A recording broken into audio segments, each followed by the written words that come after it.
अस्सलाम वालेकुम फ्रेंड्स, कैसे हैं आप सब। अल्लाह ताला से दुआ है कि आप सब खैरियत से हों। चैनल पर जो लोग नए हैं तो प्लीज़ सब्सक्राइब ज़रूर कर लीजिएगा और मेरे सब्सक्राइबर्स का हमेशा की तरह बहुत बहुत शुक्रिया। दोस्तों, आप दुआ करेंगे पाकिस्तान के हालात जो हैं वो बेहतर हो जाएं। अभी सुनने में आया है कि नेटवर्क वैसे तो बहुत ख़राब है, लेकिन सुनने में आया है कि मज़ीद ये नेटवर्क जो है ना इससे भी ज़्यादा बदतरीन हालत तक जा सकता है, क्योंकि बहुत सी जगहों पर सुनने में आया है कि सिचुएशन ठीक नहीं है। अच्छा, बहुत से लोग मुझे इंस्टा पे भी कह रहे हैं कि आपसे जब हम पूछते हैं कि पाकिस्तान के क्या हालात हैं, या आपकी तरफ, मुझे ये कहा जाता है, सॉरी पाकिस्तान का नहीं, मुझे कहा जाता है आपकी तरफ क्या हालात हैं, तो मैं उन्हें यही बताती हूँ कि अल्हम्दुलिल्लाह अल्हम्दुलिल्लाह सुम्मा अल्हम्दुलिल्लाह, यहाँ खैर खैरियत है और यहाँ ऐसा कुछ भी नहीं है जिससे कि हम परेशान हों या मुल्क के लिए कोई ख़तरे का बायस हो।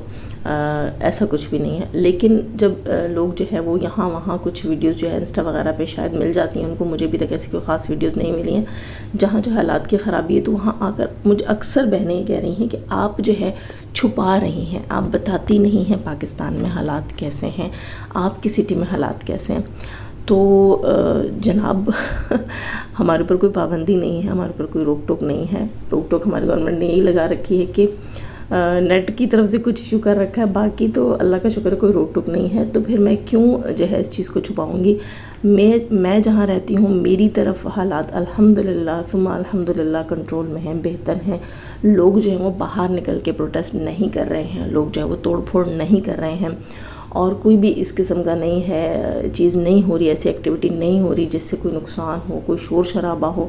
हाँ, लोग पर्सनल डिस्कस करते होंगे, उसके बारे में मुझे नहीं मालूम, लेकिन यह है कि पब्लिकली आकर ऐसा कुछ भी नहीं हो रहा। इसलिए तो मैं यही कहूँगी कि सब कुछ क्या कहते हैं, सब बेहतर है और सब अच्छा चल रहा है। तो मैं यही कहूँगी, जो चीज़ मैंने अपनी आंखों से नहीं देखी, अपने कानों से नहीं सुनी कि हमारे एरिया में ऐसा कुछ हो रहा है, तो यहाँ आकर मैं एक हवा क्रिएट कर दूँ, झूठ बोलूँ, वो गलत बात होगी। ये ठीक बात है कि नेटवर्क का बहुत ज़्यादा इशू है। कुछ लोगों ने VPN लगाए हुए, VPN लगा रहे हैं, काम चला रहे हैं। मैं कल से कोशिश कर रही हूँ, मुझसे VPN भी सेट नहीं हो रहा। अभी देखते हैं, किसी फ्रेंड से पूछते हैं कि VPN कैसे सेट होगा। और आपको पता है बहुत सी चीज़ें ऐसी होती हैं कि हम फैमिली में भी डिस्कस नहीं कर सकते हैं कि भाई हमें VPN लगा दो और हमने रिएक्शन देने ही देने हैं। आपको पता है ये जो सिचुएशन चल रही है, पाकिस्तान के हालात जो चल रहे हैं, इसमें जो है ख़ास तौर पर घर के मर्द जो हैं वो काफ़ी ज़्यादा डिस्टर्ब हैं। तो वही बात है कि पर्सनली लोगों के बीच में बातचीत भी हो रही है, लोग अपसेट भी हैं, लेकिन अल्हम्दुलिल्लाह पब्लिकली ऐसी कोई चीज़ नहीं हो रही। खैर ये तो हो गया तमाम सारी ये सारी बातें। उसके अलावा चलते हैं अपने रिएक्शन की तरफ। डीडी भाई ने कल अपना रिएक्शन दिया और उनके रिएक्शन के बाद जो पॉइंट ऑफ व्यू मेरा था उस पर उन्होंने बात की, उन्होंने उसको समझने की कोशिश की। जैसे कि मैंने कहा था कि सितारा की अम्मी चाहती हैं कि ये सुलह हो, तो डीडी भाई ने कहा कि वो हमारे पॉइंट ऑफ व्यू हैं, उनके अपने पॉइंट ऑफ व्यू नहीं थे, और उन्होंने इस पर बात की थी, जिसकी वजह से उनकी फैमिली में उनको ट्रॉल भी किया गया। पहले तो मैं थैंक यू कहूँगी कि मेरे पॉइंट ऑफ व्यू को वैल्यू दी, कंसीडर किया। अच्छा, उसके अलावा दूसरी बात मैं ये कहूँगी कि डीडी भाई को बहुत ज़्यादा ट्रॉल किया जाता है, इसलिए कि वो बंदा जो है वो अक्सर आके सच बोल देता है, और सच जो है वो कड़वा होता है, सच हज़म नहीं होता। अच्छा, डीडी भाई जो है वो कल कह रहे थे कि अगर मतलब उनकी फैमिली तो नहीं कह रही है कि आप ना दें रिएक्शन, या वो चाह रहे हैं कि वो रिएक्शन ना दें, लेकिन वो कह रहे थे अपने रिएक्शन के एंड में उन्होंने कहा था कि अगर आप लोग चाहते हैं कि मैं रिएक्शन दूं तो आप लोग मुझे ज़रूर बताइएगा, कमेंट करके बताइएगा। तो डीडी भाई बिल्कुल हम चाहते हैं कि आप रिएक्शन दें, और डीडी भाई वाकई बहुत जेन्युइन रिएक्शन देते हैं, और उनके रिएक्शन से बहुत से लोगों को आग भी लगती है, बहुत से लोगों को बुरा भी लगता है उनका रिएक्शन, लेकिन हम लोगों को उनका रिएक्शन बहुत अच्छा लगता है, जेन्युइन रिएक्शन होता है। बस एक दो चीज़ें जिनका ख्याल आपको रखना पड़ेगा। आप रिएक्शन ज़रूर दें, हमें आप लोगों का रिएक्शन, आपका खास तौर पर डीडी भाई आपका जो रिएक्शन वीडियो होता है हमें बहुत पसंद होता है। बस एक दो चीज़ों का ख्याल रखना होगा, जो रिएक्शन वीडियोज़ होती हैं तो वो होती हैं, ये नहीं होता कि वो कभी होती हैं और कभी नहीं होती। मतलब ये कि कोशिश करें फिर रिएक्शन जो है वो आप रेगुलर दें। अगर रेगुलर नहीं भी दे रहे, जो रिएक्शन आप दे चुके होते हैं वो डिलीट नहीं होते। आप लोगों के यहाँ ये बड़ी जो है एक मैं कहूँगी कि पता नहीं कैसी रस्म है कि चीज़ें वीडियोस जो है वो डिलीट करवा दी जाती है, लेकिन एक चीज़ जब पब्लिक हो जाती है, बात ज़ुबान से और तीर कमान से जब निकल जाता है तो आपका नहीं रहता। फिर भले से आप डिलीट करें, कुछ भी करें, आप कमान तोड़ दें, लेकिन तीर निकल चुका है, बात निकल चुकी है। तो खैर यहाँ मैं ये कहूँगी कि जब आप रिएक्शन वीडियोज़ बनाएं, अपलोड करें, तो फिर कोशिश करें कि वो डिलीट ना की जाए। ये है रिएक्शन का पहला उसूल।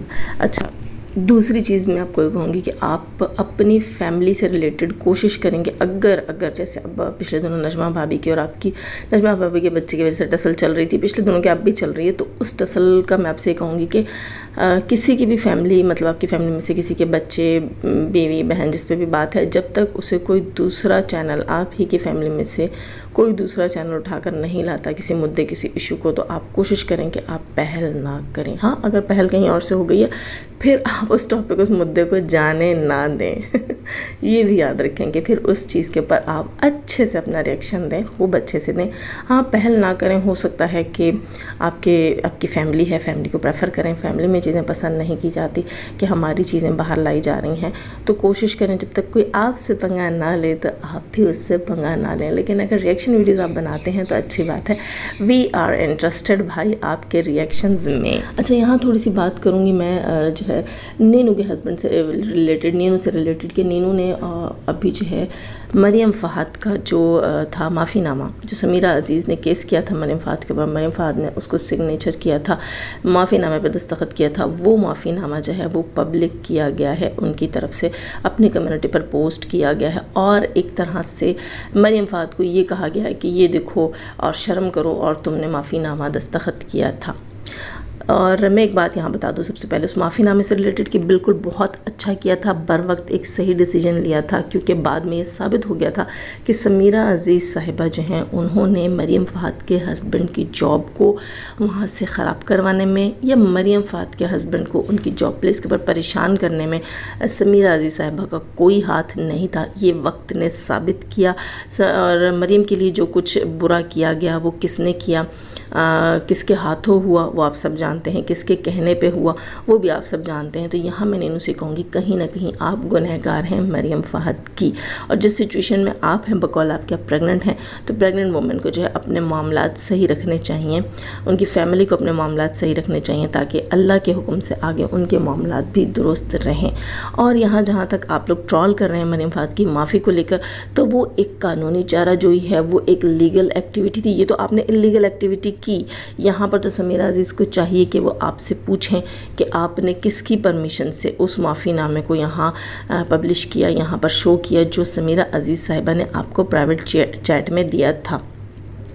तो ये चीज़ तो उनका काम है आपसे पूछना। लेकिन उसके अलावा एक और चीज़ मैं यहाँ कहूँगी कि मरियम फ़ाहद ने तो एक लीगल एक्ट किया था, जो कि उस वक्त नेसेसरी भी था, और वक्त ने साबित किया कि वो बिल्कुल ठीक एक्ट था। वो जो उन्होंने किया वो सही किया। वो एक गलत फहमी थी दोनों के बीच में, जो वक्त ने साबित किया कि वाकई वो एक गलत फहमी थी, और बात बढ़ती तो कहाँ तक जाती।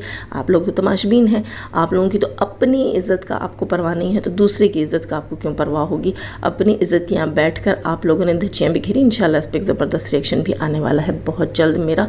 यहाँ पर मैं थोड़ी सी बात ये करूँगी कि आप मरियम फ़ाहद की माफ़ी को तो ट्रोल कर रहे हैं, आप कि अपनी माफ़ी के बारे में नीनू आपका क्या ख्याल है, जो आए दिन आपको रोते धोते हुए मीडिया के ऊपर आकर अपनी माफ़ियाँ देनी पड़ती हैं। आपने गलत चीज़ इख्तियार की, गलत चीज़ क्रिएट की, गलत चीज़ का साथ दिया, उसके लिए आप अब इस सिचुएशन में भी आती हैं, बैठती हैं, रोती हैं।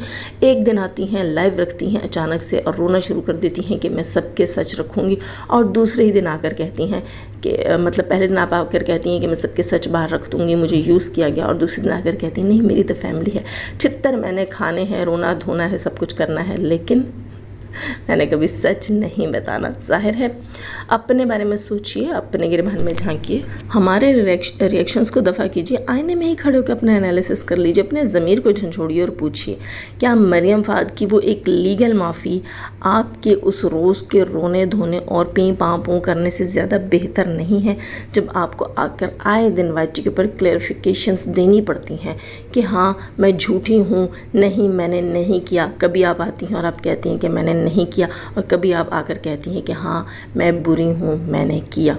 इसके अलावा आप इस चीज़ को भी रियलाइज़ करें कि आप ख़ुद कहाँ सच्ची हैं और ख़ुद कहाँ झूठी हैं। आपसे तो ये सवाल बनते हैं कि नीनू डार्लिंग आप तब सच्ची थी या अब सच्ची हैं, आप तब झूठी थी या अब झूठी हैं, ये आप भी क्लैरिफाई नहीं कर सकती हैं, क्योंकि आपने जिस गंद में ख़ुद को डुबोया है और जो रोज़ भां भां करते हुए रोती हुई आपकी वीडियोज़ आती हैं, उनके ऊपर भी एनालिसिस कीजिएगा कि मरियम फ़ाहद की उस वीडियो से आपकी वीडियोज़ कितनी गिरी हुई हैं, कि आप जो है मरियम फ़ात को तो किसी ने सताया ना, वो किसी के हाथों परेशान हुई, लेकिन आपने अपने साथ खुद किया, अपने ही बनाए हुए भंवर में खुद आज आप फंसी हुई हैं और आपका साथ जो है वो आपकी मुर्गी खाला भी नहीं दे सकती हैं।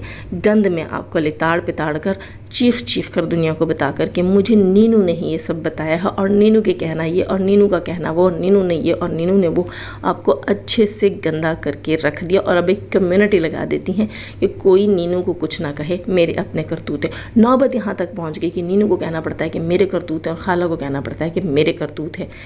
ला हौला वला कुव्वत, यानी कि आप दोनों पछता रही हैं। जो गंद आपने घोला था अब वो आपसे सिमट नहीं रहा। इसके अलावा नीनू के हस्बैंड जो आकर यहाँ पर मरियम फ़ात के हस्बैंड को, मरियम फ़ात को ताने दे रहे हैं कि तुम्हारा शौहर जो है वो तुम्हारी कमाई खाता है।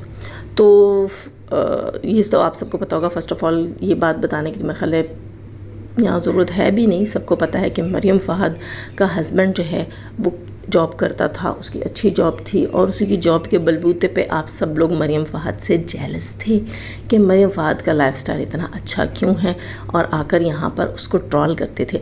उसके अलावा अभी भी आपको नहीं पता कि मरियम फ़ात का हस्बैंड जो है वो कहाँ है, क्या कर रहा है, क्या नहीं कर रहा। यहाँ आकर अपनी तरफ से कोई भी शोशा छोड़ देना वो बहुत आसान होता है नालायक और निकम्मे लोगों के लिए।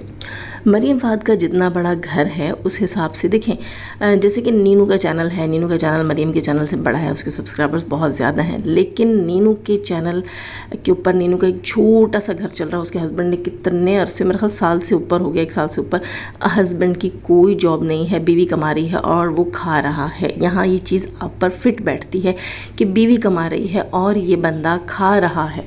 मरियम फ़ात का माशाल्लाह अल्हम्दुलिल्लाह माशाल्लाह मैं कहूँगी कि अल्लाह नज़र बद से बचाए, इतना बड़ा घर, इतनी बड़ी फैमिली है। तो आपको क्या लगता है कि मरियम फ़ात के उस चैनल के ऊपर वो घर चल रहा होगा? बिल्कुल भी नहीं। उसके हस्बैंड ने जो अपनी जो लाइफ गुजारी है, जो उसकी जॉब्स थी, जो एक्सपीरियंसेस थे, तो आपको क्या लगता है कि वो अभी तक ऐसे ही वेला निकम्मा बैठा हुआ होगा और आपकी तरह चैनल की कमाई को ताड़ रहा होगा?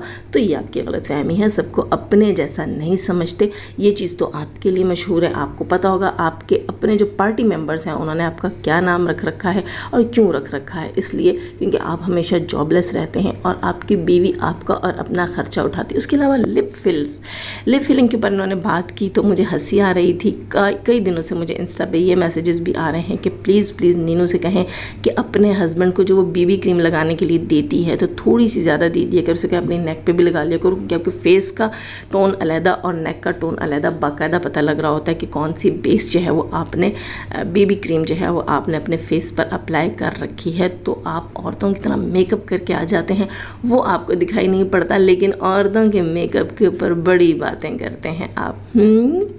क्योंकि देखिए नीनू अगर बात करे तो वो इतनी बुरी नहीं लगेगी। वैसे नीनू आप क्यों खुद आकर बात नहीं करती? वही कल वाली बात है, जैसे कि मैंने कहा था, क्या आपको किस चीज़ की कमी है? कल मैंने किसी के लिए कहा था कि हाथों की कमी है, ज़बान की कमी है, बातों की कमी है, आँखों की कमी है, पैरों की कमी है, या आपको आयोडीन की कमी? किस चीज़ की कमी है जो नीनू खुद आकर बात नहीं कर रही हैं? अपने हस्बैंड को यहाँ यूज़ करती हैं, लेकिन वो बात है कि जॉब पर है हस्बैंड और उसका खर्च उठा रही हैं, तो उससे कोई काम तो लेना है। तो अच्छी बात है कि हस्बैंड जो है वाइफ के आगे जॉब कर रहा है, वाइफ के पास जॉब कर रहा है और वाइफ के कहने के ऊपर, उसके इंस्ट्रक्शंस के ऊपर आकर कभी इस पे मुँह डालना और कभी उस पे मुँह डालना, वेल एंड गुड। तो खैर यहाँ मैं यही कहूँगी कि जिन ख़वातीन में काफ़ी सारी चीज़ों की कमी है वो पंगा तो ले लेती हैं, लेकिन उसके बाद फिर उन्हें जो है वो दूसरे लोग चाहिए होते हैं, ख़ास तौर पर मर्द। कभी अपने घर से, कभी पड़ोस के घर से, कभी अपनी किसी सहेली के घर से, और कुछ तो यहाँ पर नाम नेहाद मर्दों को पता नहीं किस टाइप के लोगों के अपने बॉयफ्रेंड्स को भी लाकर बिठा देती हैं कि चलो आओ और अब यहाँ आकर जो गंद मैंने किया है उसमें मज़ीद पत्थर मारो। तो नीनू अगर आप पंगा लेती हैं तो आपको चाहिए कि आप खुद आके रिप्लाई करें। और रही बात मरियम फ़ात की सऊदीया में रोने की और जॉब, उसके हस्बैंड की जॉब जाने के, सारा कुछ, तो अब अपना रोना तो गिनिए ना। आपने तो रो रो के अपने करतूत और पता नहीं क्या क्या, मैं तो कहना नहीं चाहूँगी। मैं तो यकीन कीजिए दिलबर बाबर की वजह से, ख़ास तौर पर डीडी की वजह से बहुत ज़्यादा लिहाज रखती हूँ नीनू का, और बहुत सोच समझ कर बात करती हूँ कि नीनू और उसकी माँ जो है वो डिसरिस्पेक्ट ना हो। लेकिन यहाँ नीनू चाहती हैं कि लोग मुझे अच्छे से ट्रोल करें और कहीं गाना छोड़ें, तो फिर नीनू आप रोती धोती आ जाएंगी अगेन। और बहुत से लोग तो ये भी बता रहे हैं कि प्रेगनेंसी एक ड्रामा है ताकि किसी न किसी के मत्थे लगा जाए और यहाँ आकर बाद में ये कहा जाए कि फ़लाँ की वजह से मिसकैरेज हो गया, फ़लाँ ने बड़ा टॉर्चर किया और बड़ा जो है उसकी वीडियो से ये बंदी टॉर्चर हो गई। तो फिर उतना ही करो जितना सह पाओ। खैर दोस्तों, लाइक कीजिएगा, नहीं है तो सब्सक्राइब कीजिएगा। अगेन वीडियो इतनी लंबी हो गई उसके लिए सॉरी। जाने से पहले हमेशा की तरह दुआ, अल्लाह ताला हमें आसानियाँ अता फरमाए, आसानियाँ बांटने की तौफीक अता फरमाए और शैतान से इफ्तिमार दूँ और तो रखे हमें, हमारे चैनल, हमारे पैनल, हमारी फैमिली, हमारी कंट्री को महफूज। आमीन सुम आमीन। अपना बहुत सारा ख्याल रखिएगा, मुझे भी याद रखिएगा। अल्लाह हाफिज़।